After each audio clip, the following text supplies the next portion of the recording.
Today,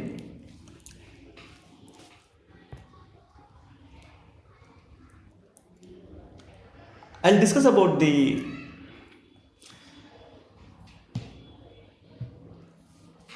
question that has been asked. One, two, what I'll try to do is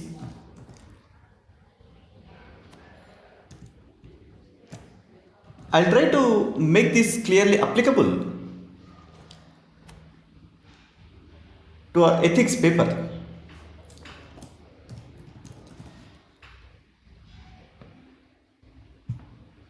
We know that in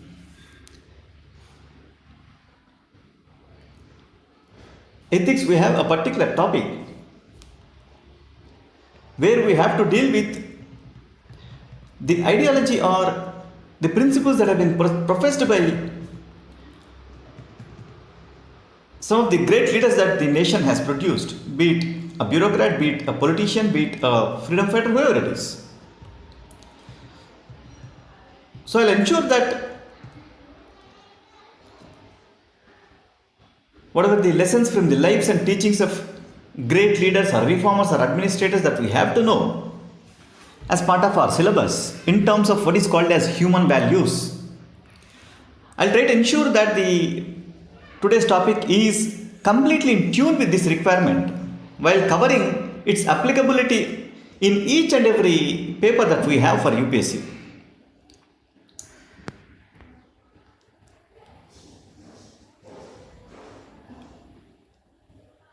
You see, our former Prime Minister Narasimha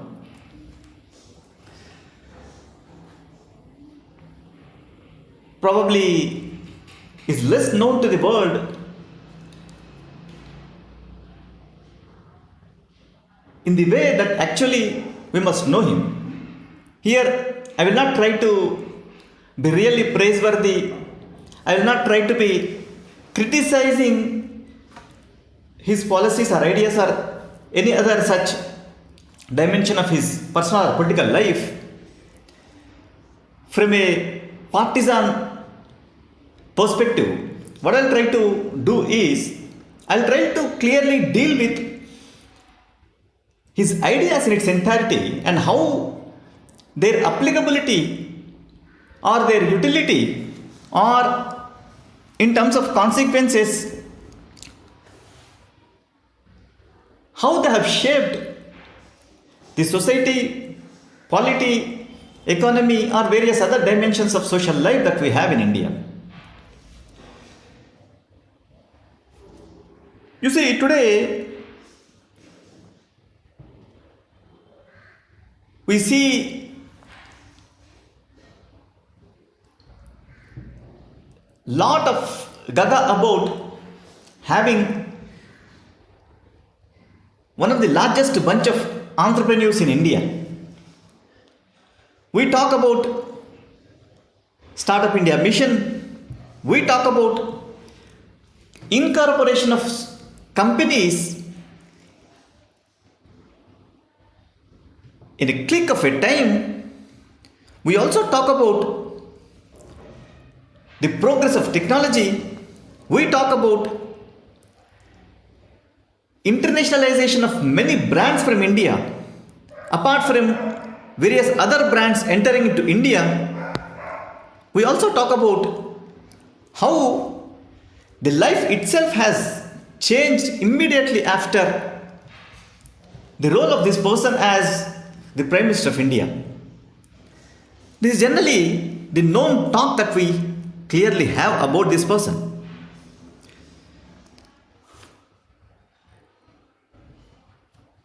There is one more way that we look at this person, not only just from the perspective of having this economic liberalization, having breakthrough reforms and having some of the finest policy decisions that we see in the political perspective. We also talk of this person in a very controversial way. We know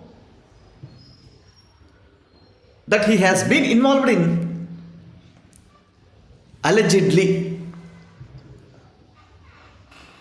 five of the controversies which have remained in the political arena in India for at least few decades, be it the Hawala scam, be it the Saint Kitts forgery case, or be it the JMM case, they have remained in the political arena, and it has in fact shaped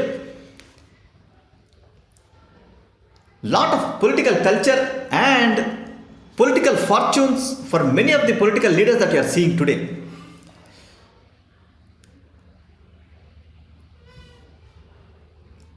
There is one more controversial element that we see here, where even though his name has been charted in Indian history in golden script, we find that he doesn't have any memorial place in the seat of India's politics, that is New Delhi.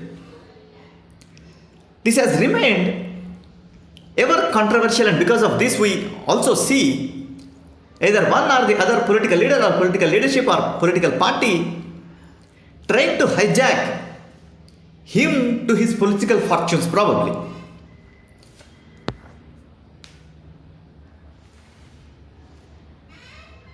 We also know that he had been very fluent in at least 17 languages. He had been a very good linguist. He had been a novelist. He had been a literary expert. He had also been an iconic leader.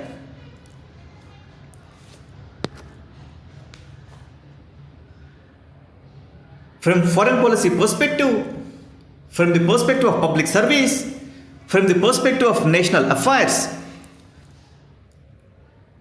and also from the perspective of course, economy, he has found his own seat.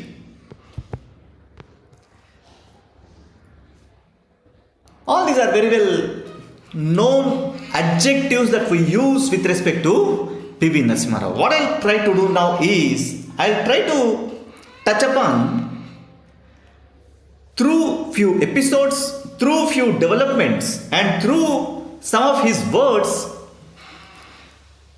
what sort of applicability that we have, what sort of utility that we have,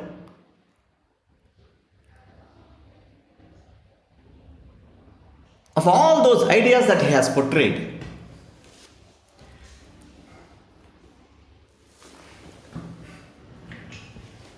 Remember,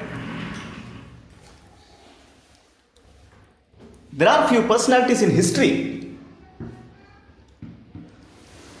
who have attained the name and fame and their seat in history because of some of known qualities that they have.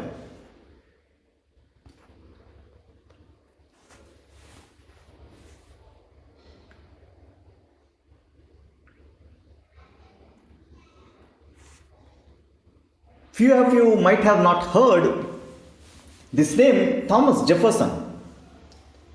His name is Thomas Jefferson.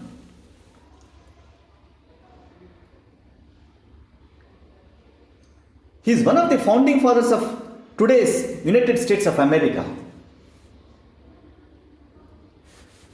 One of the civil servants who functioned along P.V. Narasimha Rao in PMO calls him Thomas Jefferson of India, identifying him as one of the founding fathers of today's modern India, which is completely filled with ideas and emotions of millennials.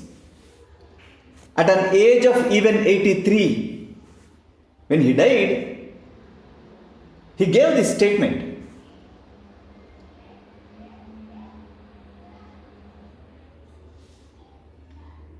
You might have heard about Hayato Ikeda.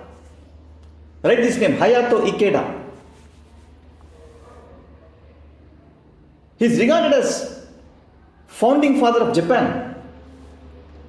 Today, whatever we talk about the work culture of Japan, the technological intensity of Japan, their ability to sweep through various crises that they may face one after another because of their geography, because of their political fortunes. All these were qualities which have been given to Japan by this founding father. Today, when we speak of either Atmanirbhar Bharat or we speak of our success or victory over whatever the pandemic that we are facing, or to face crises that we are facing with either China or Nepal or Pakistan or whichever the country that we have in our neighborhood, or for that matter, whatever the continuation in foreign policy, whatever the continuation in national security strategy, or whatever the continuation that we have in terms of the social policy. Remember, PV is comparable to Hayato Ikeda of Japan.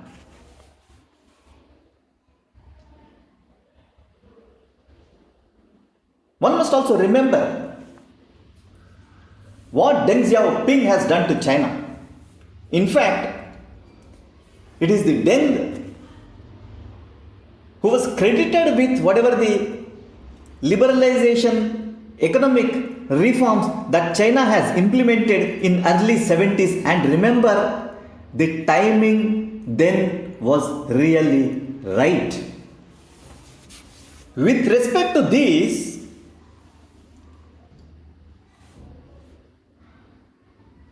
the one that I was referring to yesterday in the form of Naresh Chandra, he remembers P.V. Narasimha Rao as Deng Xiaoping of India.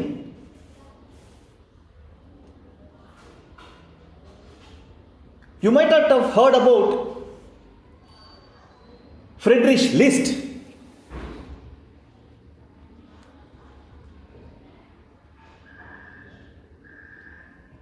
Friedrich List is regarded as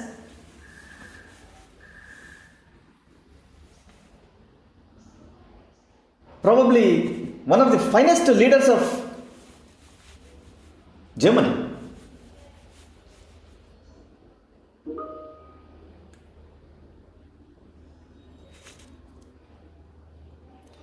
I was saying,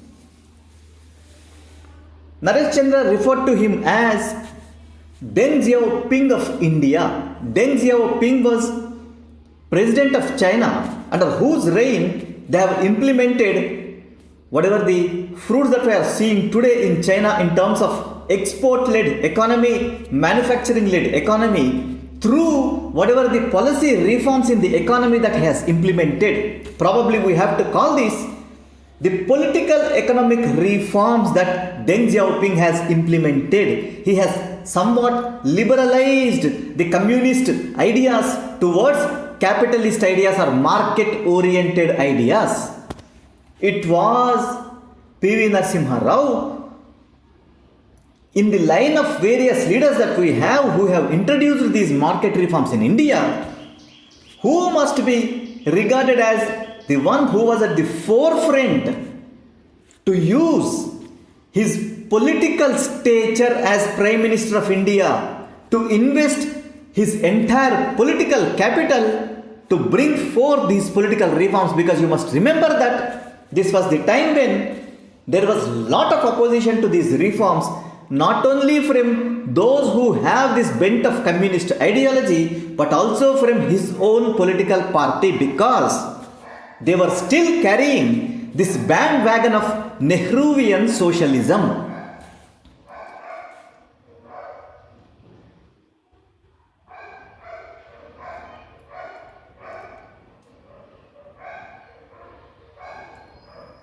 I was referring to this name, Friedrich List.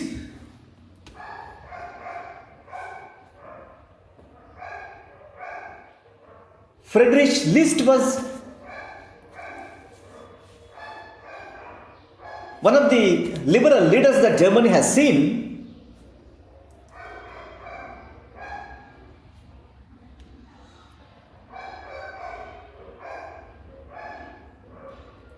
And he was the one who has shaped the political economy of Germany.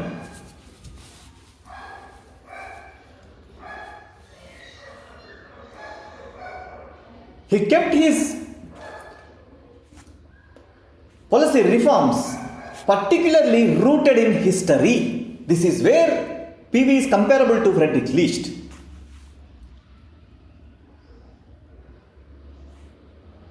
PV has never hesitated to learn from the past.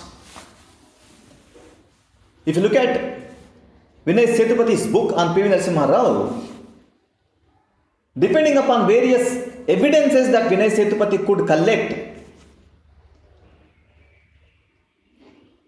he clearly wrote that whatever the failure that he has seen as Chief Minister of Andhra Pradesh had been the one which has laid the ground for his political reforms when he has got this post of Prime Minister of India.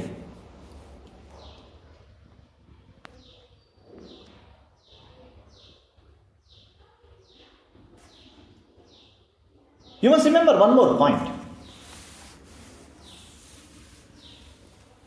When the entire world was hesitating to talk to Iran, in the capacity of being Prime Minister of India, he has visited Iran for the first time. He laid firm ground there. Secondly,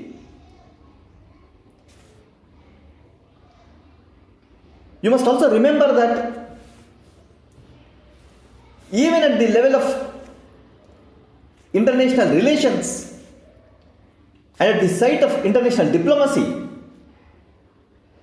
the period in which he has worked was completely turbulent in its nature, and hence whatever the initiatives that he took with whatever the political wit that he has,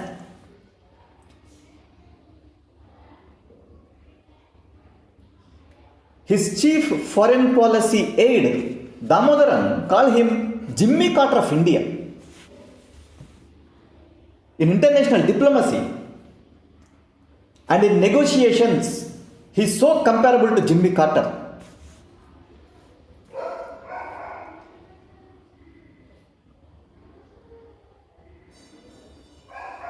I must also tell you that it is not an exaggeration if I say that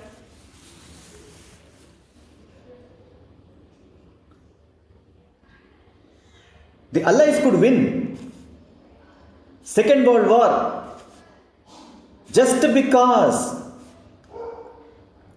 of the speeches of Winston Churchill. It's not an exaggeration. You might have seen the movie on Winston Churchill, where the climax shows you how Churchill tried to improvise his oratory skills and comes out with one of the finest speeches that he has ever gave, who was known to the world as one of the worst speakers or worst oratory skills that one could have, could transform himself to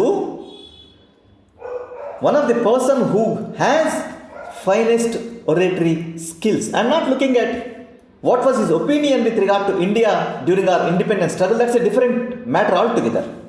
What I am trying to look at is, in terms of such oratory skills, probably PV is comparable to Winston Churchill. I'll tell you why. It's not easy to win the confidence of Lok Sabha without having majority in the Lok Sabha. Number one. Number two, it's not easy to win the confidence of Lok Sabha amidst the challenges of, roots of what is called as coalition politics. Number of political parties with their own political opinions. To bring them onto a single dais, to forge them together, and to bring about various initiatives which are impossible for any other political leader. This was made possible because of his oratory skills, if you refer to some of his best speeches in Lok Sabha.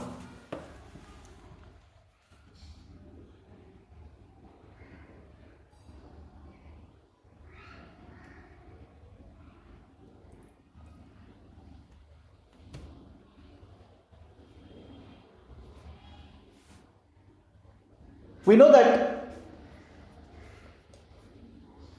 during the Prime Ministership of Dr. Manmohan Singh,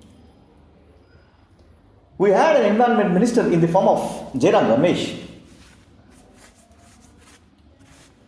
Keeping aside whatever the policy paralysis that India has faced during this particular rule,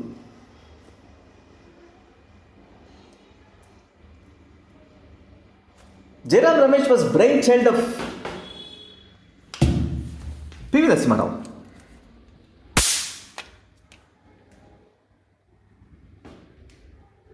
Jairam Ramesh remembers P.V. Narasimha Rao as one of the finest crisis managers. You know, when Franklin Roosevelt was president of USA, the world was witnessing many crises. I list out few. After some time, and Franklin Roosevelt, throughout his reign as president of USA, had to do this painful work of crisis management, and he had to also, hence keeping in view these world affairs,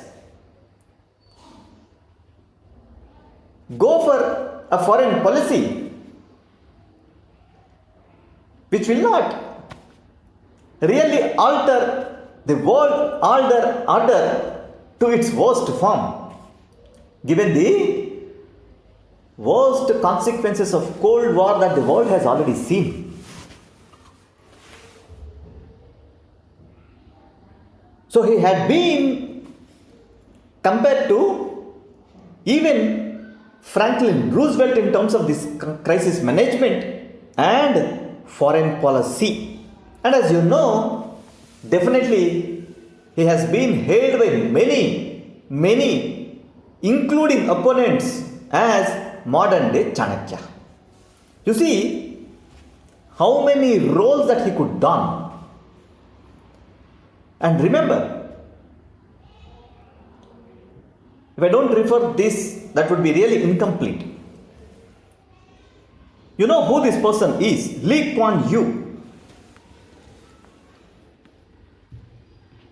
Lee is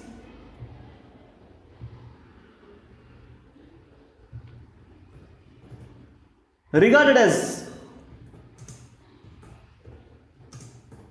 father of Singapore, who laid the foundations for today's Singapore.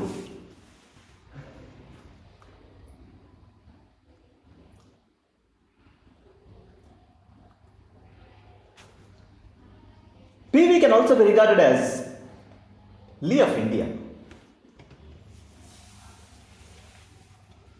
Here I am referring to Lee Kuan Yew because apart from being democratic, Lee could assimilate whatever the ideological differences that he might see within this city-state. Similarly, P.V. Narasimha Rao has put in his entire political capital to carry all of the political opinions along to build today's modern India, liberalized India.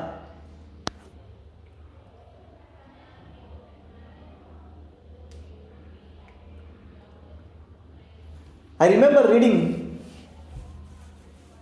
in Inadu in my childhood, where immediately after his oath-taking ceremony, cargo flights were flying to England and Switzerland from the walls of Reserve Bank of India in 1991. I remember that it was 60 metric tons of gold which was carried in these cargo flights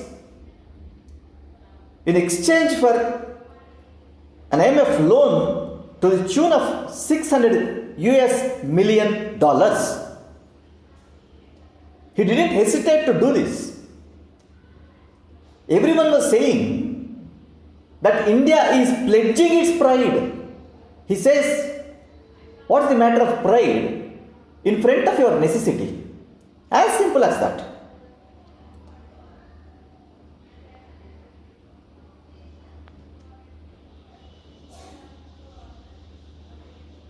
Turbulent times were really common for him. At the age of 27, if I look at his contributions from the cultural point of view, from the first paper, GS1,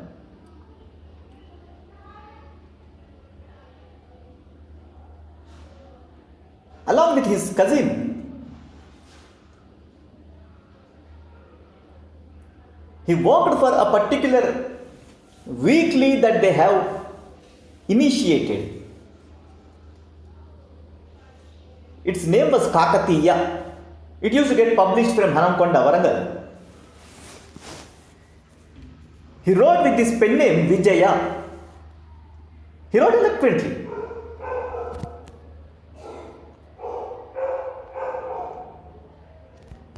There is one story that is worth mentioning. This story is worth mentioning because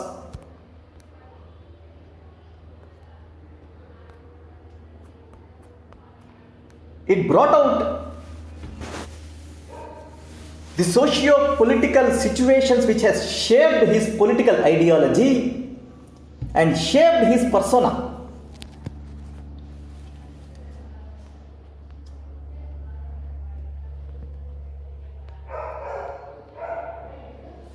We know that he comes with a lot of village background, and that too with a particular dialect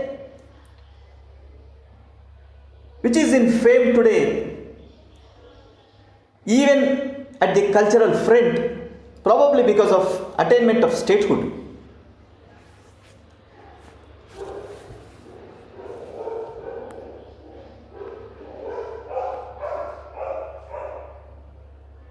When he wrote this, I immediately recalled his political guru Ramananda Tirtha. Ramananda Tirtha, by establishing his ashram, solely could initiate, ignite the fight against Nizam and their atrocities that shaped his political ideology. He learned and understood why freedom is so important, why atrocities must be countered.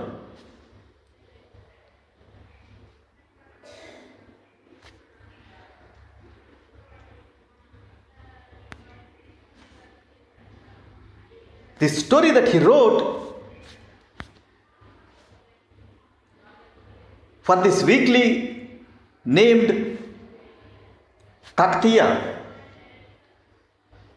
is called as Golla Ramavva. This Golla Ramavva that he wrote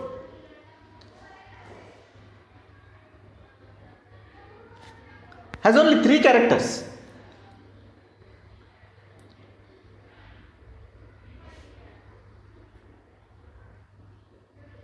As the title itself suggests, he is one of the lead characters in the story, who is an aged person at an age of over and above 70 years. There is second character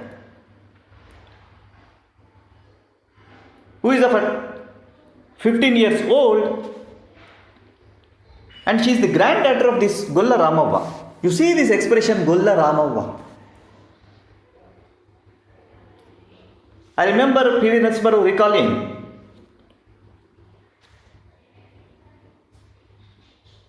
one of the old ladies with whom he used to have conversations during his childhood in his native village near Karimnagar. and how it has inspired him to create this character. That means he didn't move away from the social realities that he knew. On the one hand, coming from a traditional and rigid family, he has written a story where he tried to, at the ideological level, break apart all the rigidities that he has encountered. That's what Golla Ramava is, which gives you hence the social emancipation that he had under his political guru, Ramananda Tirtha. A person comes suddenly into their hut, and these two ladies are really in an emotion of fear.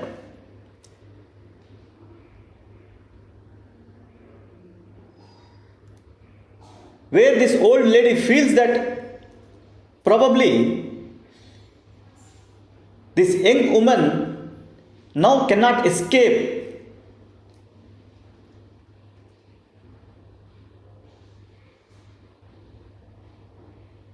the sexual violence that he might mete out. While she was crying inconsolably, we find that this person tells her that she is not a thief, he is not a thief, he is not a Razakar. That means this has been written during this period of Razakars. Third, he also tells her that he is not a police. That means people were also feared of police. There was no law and order. And fourthly, he says, I won't do anything. Please don't make any kind of noise. He makes this request. See how he tries to put this male character with all humility possible. Suddenly, this old lady understands his situation. She sees him with many wounds on his body. She sees him clouded with blood completely, and he was really in helpless situation. Here, from this emotion of fear, suddenly you find this old lady getting into these shoes of being a mother.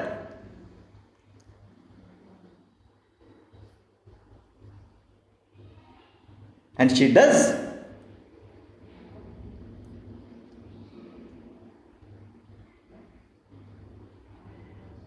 all the relief work which is necessary to give him some relief.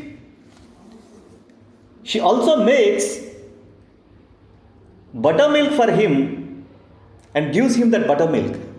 Here in Telangana we call it salla. And when she was trying to really shower her mother's love, she touches a revolver. You have to read how he uses this Telangana dialect to bring out the motherly nature and the humility of this old woman. Then he says, using this revolver, I have killed 2 policemen who have assassinated 4 innocent persons from this particular village. Then woman understands the reality and she immediately becomes ferocious and she calls him, saying that, what about the other 2 who are left? Why didn't you finish them? You see how the common man is so angry against the entire system of law and order.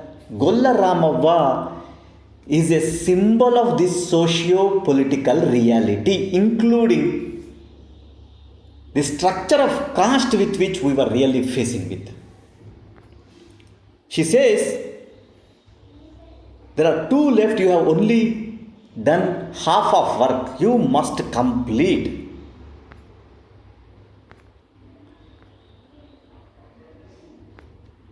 She also makes use of her innocent social wit in order to safeguard him from the police persons who were in search of him. You see how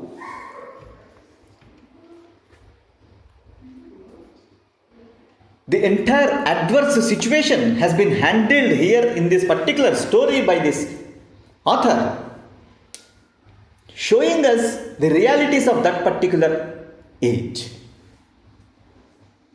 What I am trying to convey here is, even as a literary person, he didn't lose sight of the social utilities for which literature is born. Second, he never made fiction away from the social realities that he knew. He made the applicability of the social realities even to come out with some or the other fictional developments.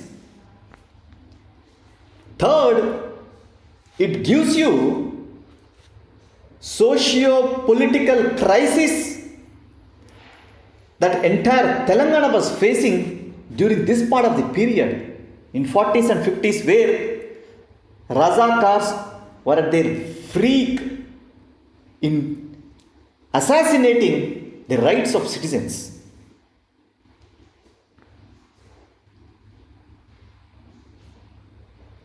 There is second thing that you must remember from this cultural perspective.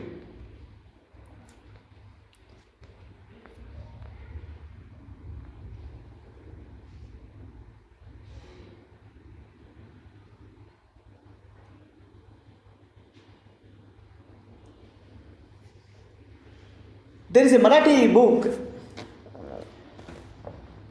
that he has translated into Telugu, whose title is Abala Jeevitam.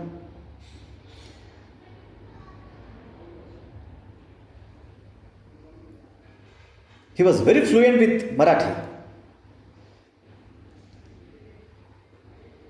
This is a book of Harinarayan Apte, who is very known in Marathi literary circles.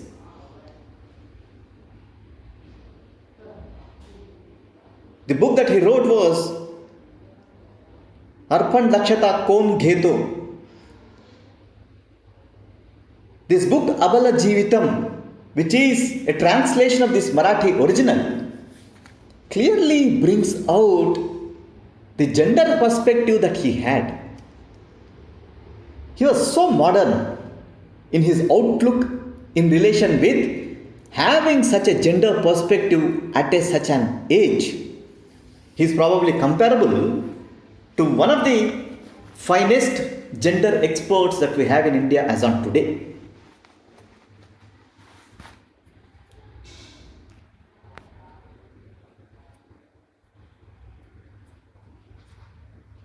You might have heard about this literary work named The Insider that he wrote, which is a political novel which tried to brought out through these fictional characters the socio-philosophical nature of P.V. Narasimha Rao. In this he writes,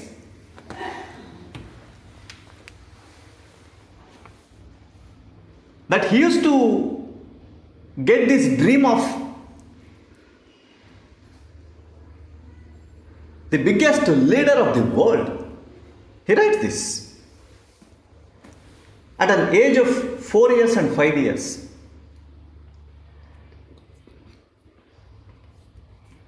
He calls this character Anand in his book, Insider. Whenever Anand had such dreams, his mother and some of his elders used to think that he has been affected by probably demons, and because of which he is having such dreams.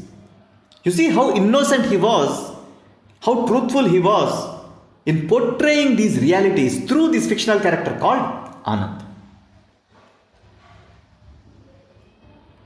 My point is, he probably was motivated to become one of the finest leaders of India.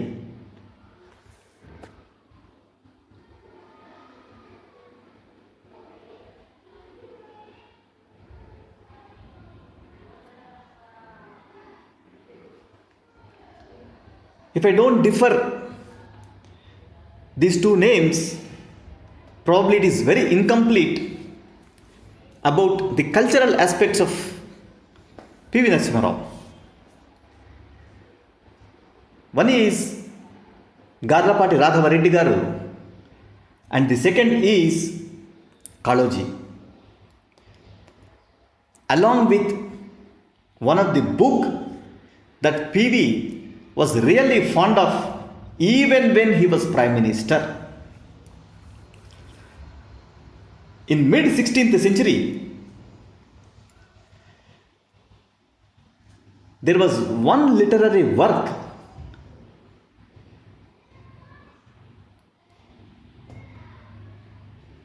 which got its entire name and fame. Even today, it has been held as one of the finest literary works that Telugu literature has seen. It was written by Pingali Surana, who was a court poet of Krishna Deva Raya. Given the political stability that we had, given the economic stability that we had during this part of the period under the Vijayanagara rule, finest literary works were possible, and Raghava Pandaviyam was one of the very finest books that were written in the Kavya category. This is a particular type of Kavya which is called as Dvyardhi Kavya.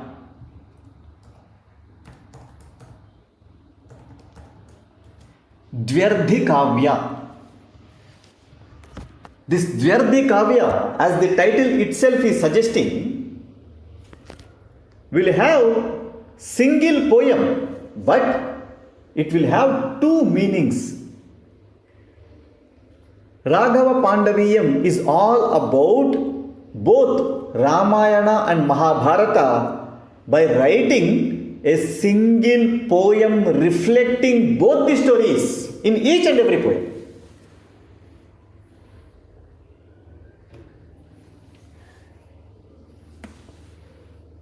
P.V. Narasimha Rao was very fond of this book. He used to refer this poem, Nikila Surilo Kangi Kara Tarangita Kavitva Vaibhava Pingali Surayakya Kaviched Virachitam Bagu Raghava Pandaviyam. He used to refer this poem.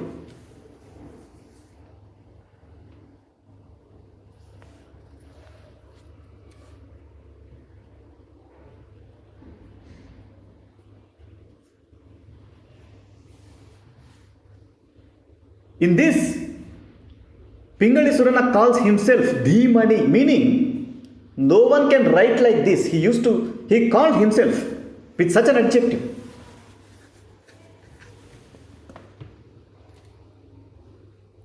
Now, how this is important? You must remember here, Raghava Pandaviyam was in the blood of P.V. Narasimha Rao.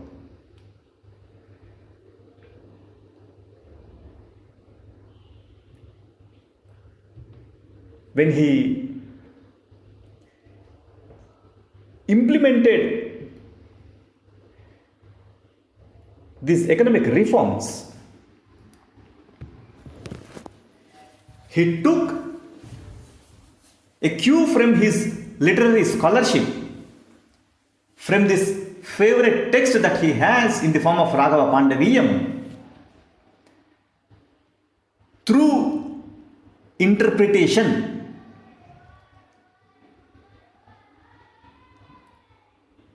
He learned from this double-edged meaning that it has. how being a congressman, when he was implementing these economic reforms, he must never criticize the Nehruvian socialism that was implemented.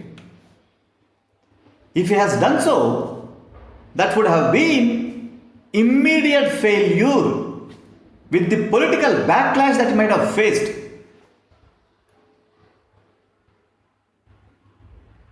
But at the same time, he knew that he must change the scenario.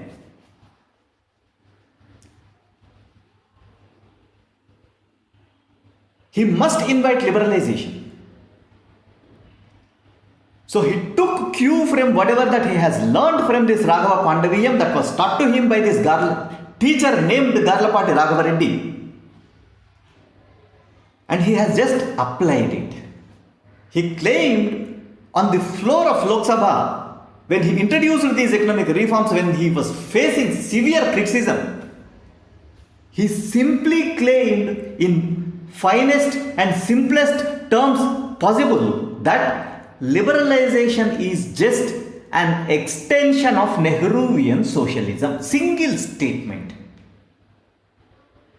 We see that capitalism is against the mixed economic model that India has adopted, where public sector was given the commanding heights of the economy. If liberalization is allowed, the immediate translation of this allowance of liberalization used to take this shape of going against public sector or the nature of commanding heights of the economy that has been given to public sector in India. Here, he twisted this entire antagonistic attitude that Nehruvian socialists had in India towards liberalization by claiming that liberalization is an extension of Nehruvian socialism. That means I don't want to disturb the commanding heights that has been granted to public sector in India. What I want to do is I want to make them competitive. I want to allow one's freedom of expression to give enough shape even to Indian economy, not just the political character of India. He characterized his personality, he characterized his own characteristic traits to affect the political decisions or politico-economic decisions which he learned from his grassroots.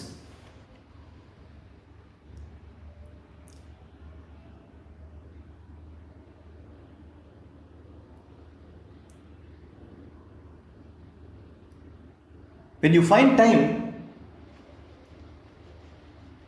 you watch this program that used to be held by today's deep print, the digital media editor Shekhar Gupta, named Walk the Talk, that used to come in NDTV. There is one program with P.V. Narasimha in which he was asking a question. In fact, till then, everyone used to think that liberalization, as I was telling you, is a clear U-turn from the Nehruvian socialism that we have implemented. Having this entire bandwagon of having the support of Nehru Gandhi family in his entire political career for at least 50 years before he became Prime Minister of India. As I told you, he couldn't afford to talk even a single word against Nehruvian socialism, and he clearly understood that he shouldn't talk. Political acumen.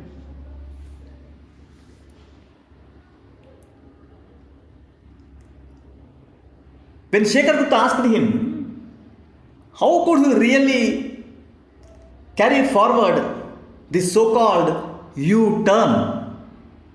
And you must really learn from the answer that he gave. Again, I find that he learned this from this book named Raghava Pandaviyam, the Dvardi Kavya, written by Pingali Surana.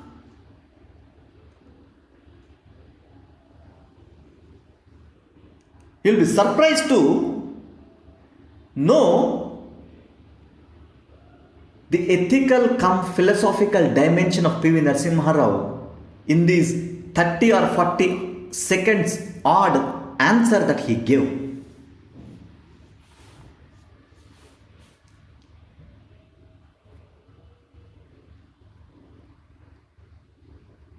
Here he says, outwittingly pointing Shekhar Gupta, without saying that he was wrong in asking this question. You see again his humility as a persona. He says, U-turn can never happen. Because you are dealing with something which is so social and political. And whenever a particular phenomena or process is so socio-political, you can never see any stagnation in it.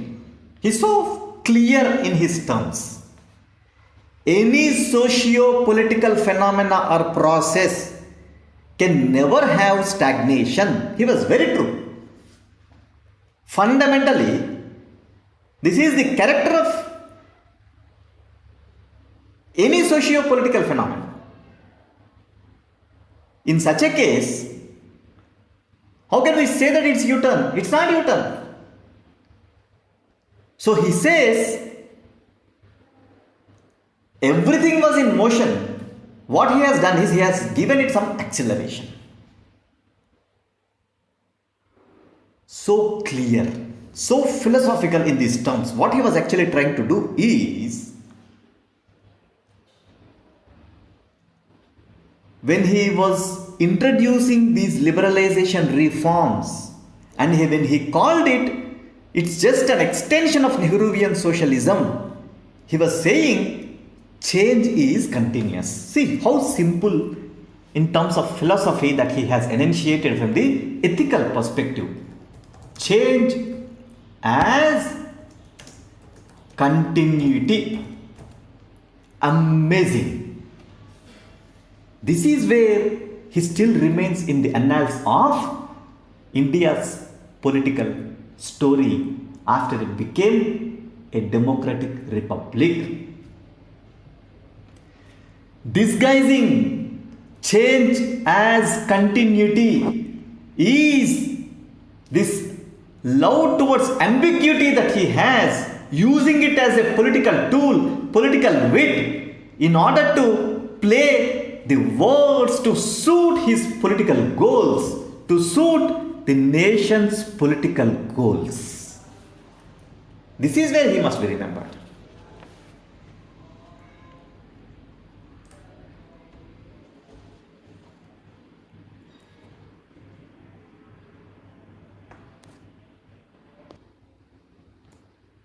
I must also tell you about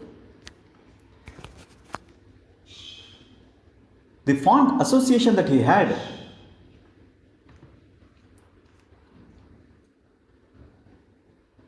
with Kalaji.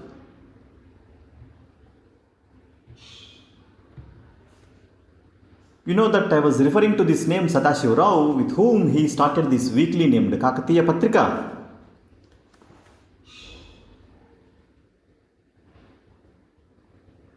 Both of them, as I told you, were disciples of this person named Garlapati Raghava Reddy. It so happened that Kaloji Narayan Rao was also one of the beloved disciple of this person named Garlapati Raghava Reddy. PV used to treat Kaloji as his elder brother, and Kaloji used to call him with a singular pronunciation even when he was Prime Minister. There was one meeting going on in Hanamkonda, they were literally meeting. The house of Kaloji had always been a seat of intense literary discussions and political discussions. And we must remember that Kaloji, even when was fighting for his political membership in the legislature of Telangana, he never used to ask for voting him. He never used to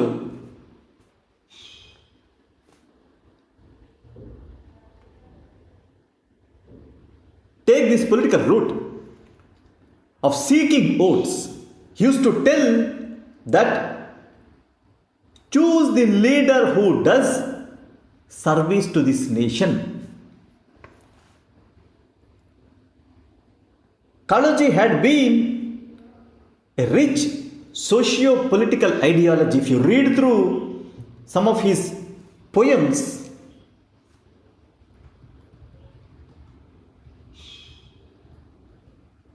it sends chills in your spine.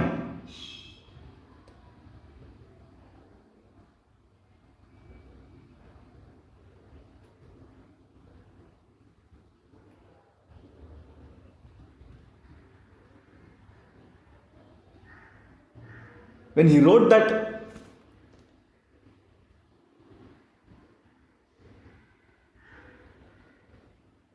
poetic expressions which call for a continuous struggle in Telangana in order to free itself, according to him, from whatever the domination that they have faced, in spite of having some ideological differences. We used to always consider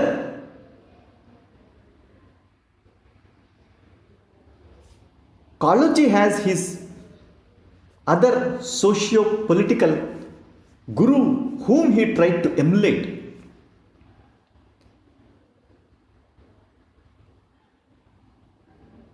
నా నోటికాడి బుక్కను కాణ్యంగా కాజేసిన నాగరికుడా విను, నా నాగటి చాలులోన నాజూకుగా పబళించి నన్ను కాటేసిన నాగరికుడా విను.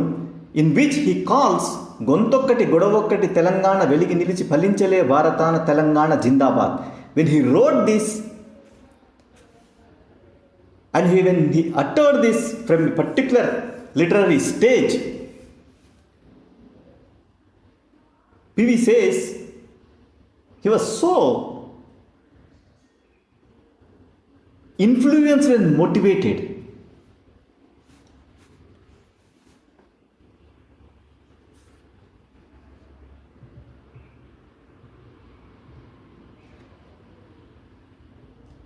When he gave this philosophical expression, సాగిపోటే బ్రతుకు ఆగిపోటే చావు సాగిపోదలసిన ఆగరాదించేటప్పుడు ఆగిపోయిన ముందు సాగనే లేవెప్పుడు వేచియుండిన పోను నోచుకోనే లేవు.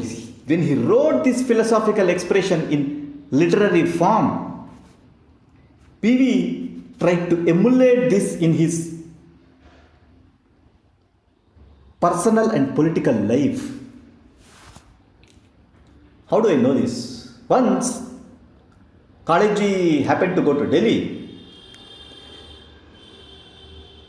and he wanted to see, quote and unquote, his younger brother, that is PV, when he was in PMO.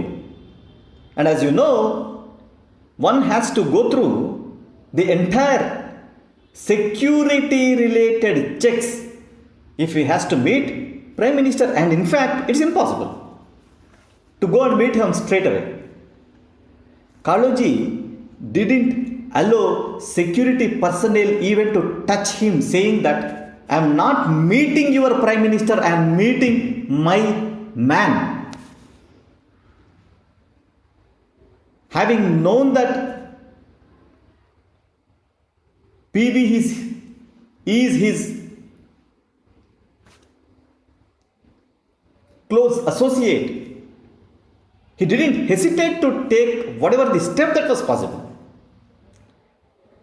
PV came to know that Kaloji is at the PMO gate. He himself came out through this entire route, and he comes out, tells the security persons to just allow him to get inside. That was the level of so-called respect that Kaloji carried in the eyes and ideology of PV.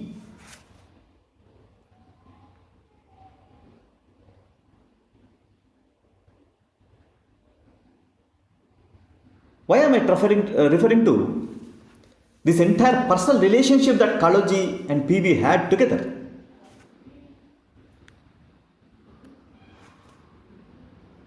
When Kaloji gave this philosophical path charted for PV,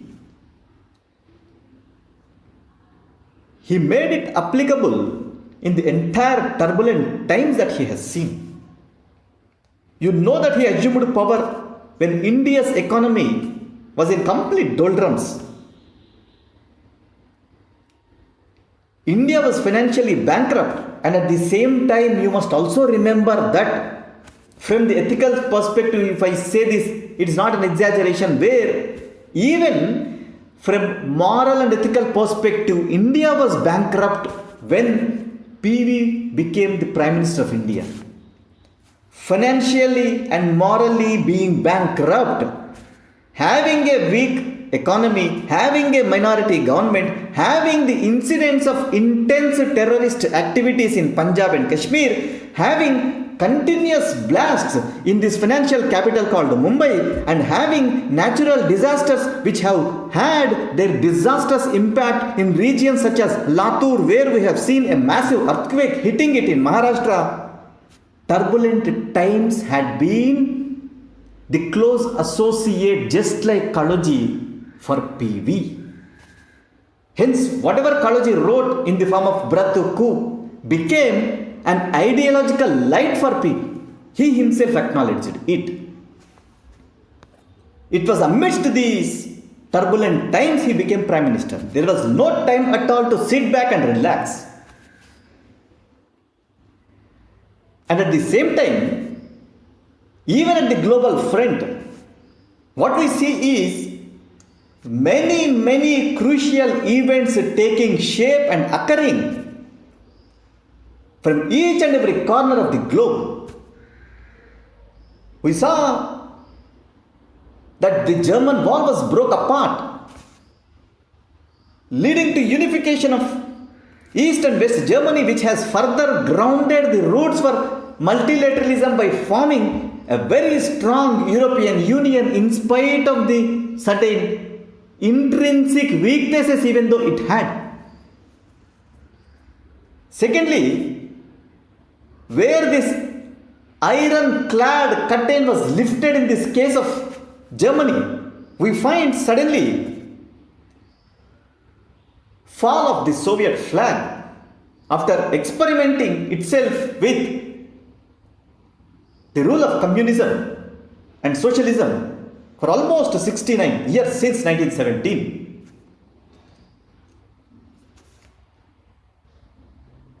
Two major events in the globe that has shaped the entire political future for the entire globe.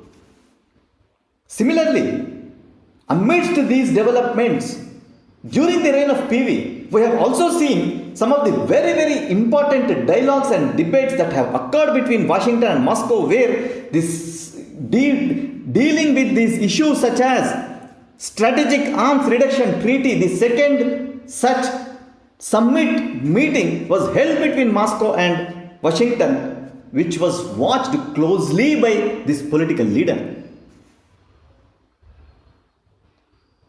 Persian Gulf was clearly under massive tensions, where Iraq tried to dominate this entire region by utilizing its missile power that it has in the form of Scud missiles.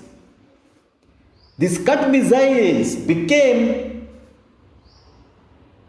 the path for the entire Persian Gulf, which was actually getting this shape of free trade and commerce.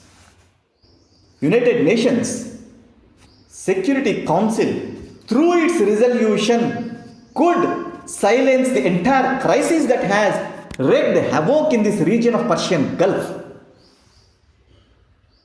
Now you might recall what I said at the beginning.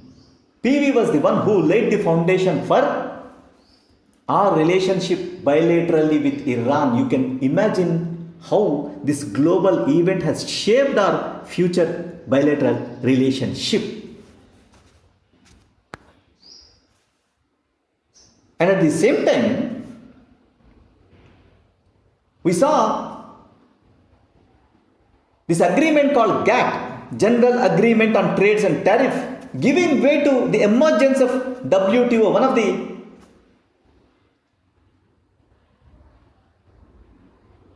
organizations which has laid the foundation for globalization with a broader scope for trade and commerce, giving equal foothold for each and every nation by adopting this as a principle in its emergence. Multilateralism was given the bigger seat given the fact that Cold War has ended with the demise of Soviet Union.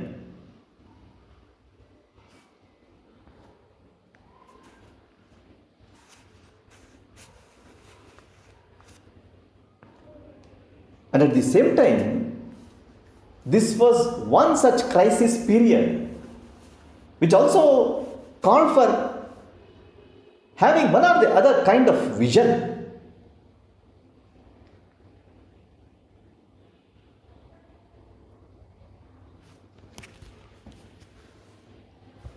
PV must be remembered for many visionary policies that he has initiated. Look at the Look East policy that he has initiated, which has been now further extended in the form of what is called as Act East policy, which has opened for the new opportunities, not only in the form of business but also in the form of employment, with all the major roaring economies from East Asia.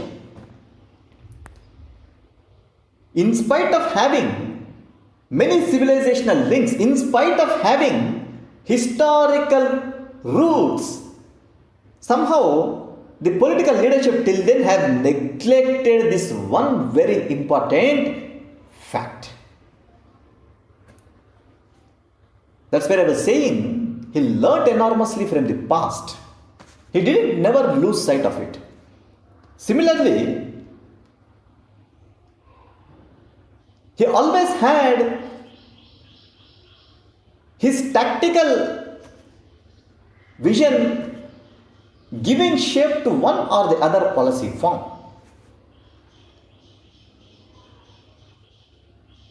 Whatever the relationship that we have today with all the major ASEAN nations, within our neighborhood and also in the extended neighborhood,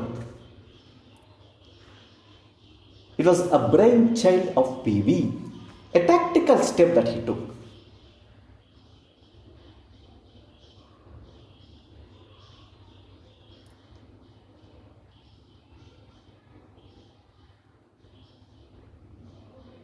Sark got a distinguished term during his reign. If you recall, even today, whenever we refer to SARC, in spite of its genesis in 80s, it took at least a decade to get the entire momentum that SARC has got during the reign of PV.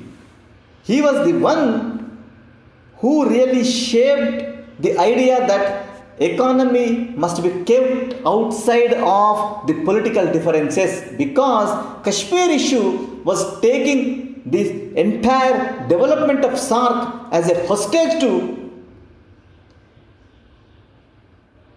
its furtherance. Amidst such situation, regional situation, he could bring his stewardship out in the form of, again, the tactical vision, where SARC could form what is called as South Asian Free Trade Area. He tried to ensure that economy is free from getting hostage to the bilateral dispute that two of the major nations which were carrying as part of their colonial legacy.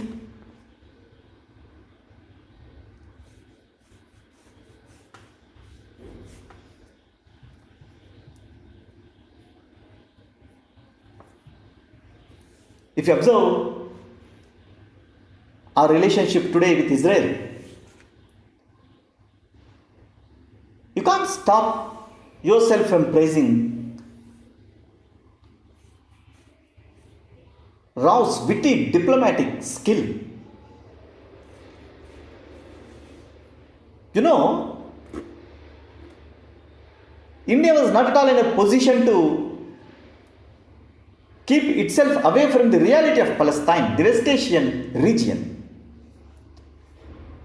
On the one hand, by extending our support to the Palestinian cause, on the other, Rao also remembered that our interest is also at the forefront. He extended our hand of friendship even to Israel. We know that diplomatically and at the political level, we have recognized Israel as a separate nation in 1950 itself. Again, learning from history. What is that which is stopping us from having a close bilateral relationship with Israel when we knew that historically Israel is very, very fond of India, because India is the only nation where they did not witness any kind of genocide right from the civilizational times. Even today, one of the sects of Jews take their name from Indian origin. They are so close to us. He built very close partnership with Israel, both in terms of defense and technology. That's where we have to really look at whatever the partnership that we have built in terms of defense and also in terms of agriculture, including intelligence with Israel. If you recall,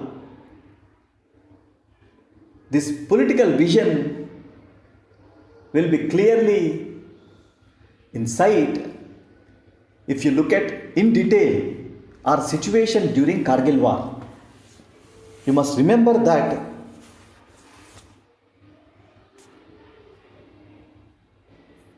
India was under stricter sanctions imposed by USA because of our nuclear weapon test that we have conducted in 1998.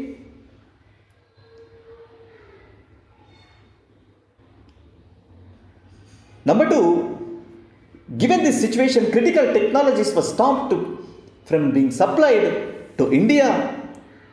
Amidst such situation of a great crisis that we were facing, it was Israel which has really supplied the entire arms that we wanted, that we required during this Kargil war. You see how silently he could shape this entire close partnership, rather strategic partnership with Israel. You see how clearly it is strategic in its nature.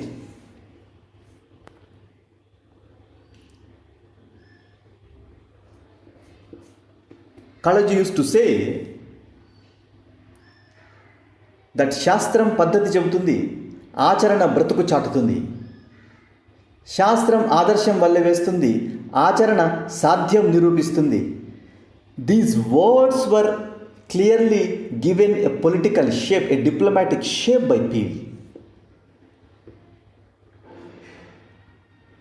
By giving issue-based support to the cause of Palestine, he wanted to be very practical.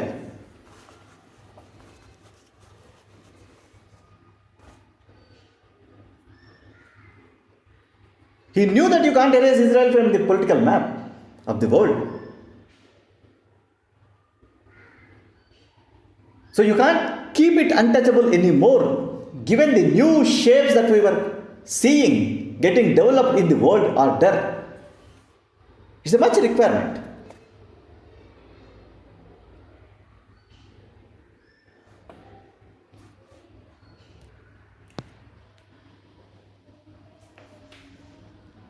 must also be remembered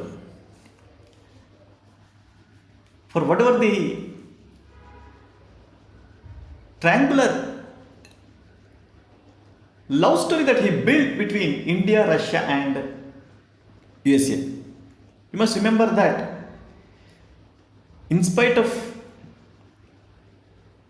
the breakdown of Soviet Union, still Russia was a bit formidable, even though political leadership was very weak. And given the coalition politics with which we were suffering from, the political leadership really didn't take sight of losing this very important friend that India had since our independence. So by 1990s, after the collapse of Soviet Union, whatever the subsequent nation that we have in the form of Russia, which has been an oldest ally of India, was lost suddenly because it started distancing itself from India, and it found a newly created friend and solidarity in the form of Pakistan. Russian government under the weak leadership of Boris Yeltsin started giving enough support to the Pakistani leadership, and because of this there were ripple effects. In Afghanistan, it was the Mujahideen's government which was ruling in the form of Taliban, and the splinter group of Russian government started giving and administering the entire support to Pakistan, which in turn destabilized the situation in Afghanistan. As we know, Afghanistan is regarded as heart of Asia. If there is political unrest, if there is political instability in Afghanistan, the entire Asia will be unstable. That's how it is. That's how it links the geopolitics of this region. It was in 1993 when PV took this initiative of inviting Boris Yeltsin to India for a prolonged visit that he put his entire political capital to reverse this trend and started redefine the entire strategic partnership that we have with Russia without angering USA. That means our interest was given utmost primacy without losing sight of the global realities. This is where he also laid the foundation for our diplomatic efforts in Afghanistan. I'll elaborate as an episode how he has invested his political capital and diplomatic skill in establishing our fundamental role in Afghanistan, which is continuing even today. I'll do that episode a bit later.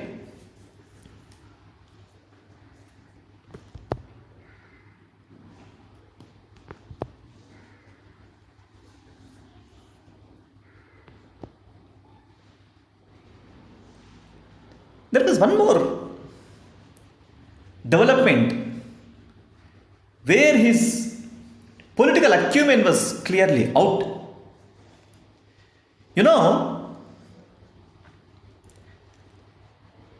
Kashmir has seen an escalation in terror activity, because of which there are many casualties in Kashmir.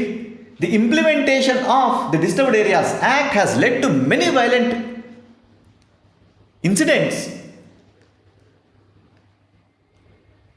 And Pakistan looking at an opportunity here, and also probably thinking that the political leadership is weak, then Prime Minister of Pakistan, Benazir Bhutto, tried to reach out to UNHRC, who used to have some representatives in Kashmir for an independent supervision. By reaching out to UNHRC, Benazir Bhutto has severely denounced the violations of human rights that are occurring in Jammu and Kashmir, particularly in these years of 1993 and 1994. And you must remember here that given the Ayodhya, Babri Masjid demolition, given the serial blast in the financial capital, Kashmir was on the boil, in fact.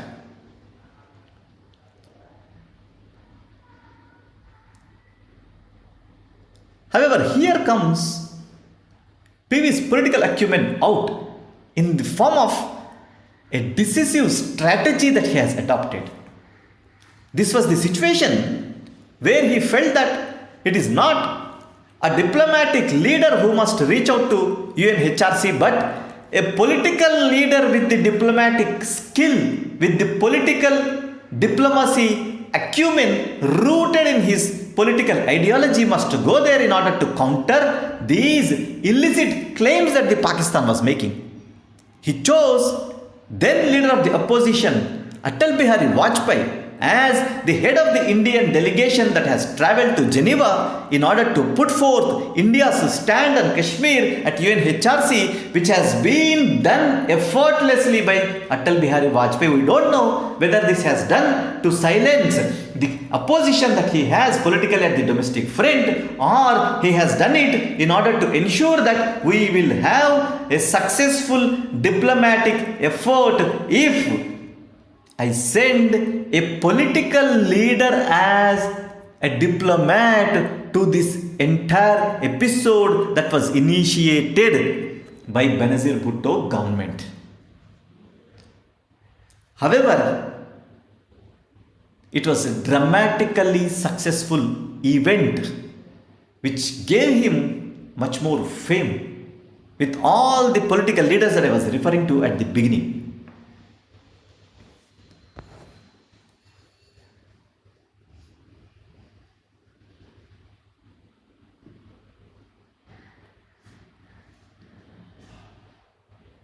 On the one hand, as I was telling you,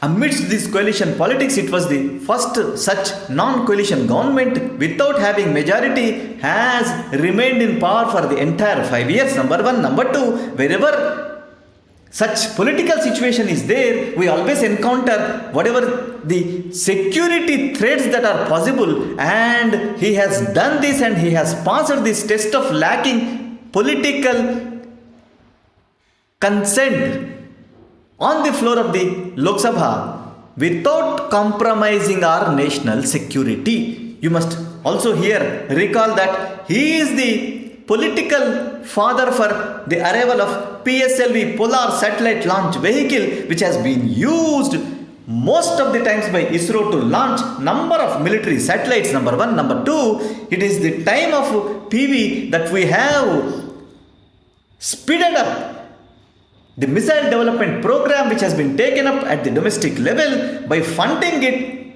extensively, which has seen the arrival of Prithvi missile. And number three, it was the idea of Mr. Rao, which has been implemented subsequently and executed by Atal Bihari Vajpayee during his political reign, what is called as Pokhran nuclear test. You see how various crises which were there were handled simultaneously with a profound leadership.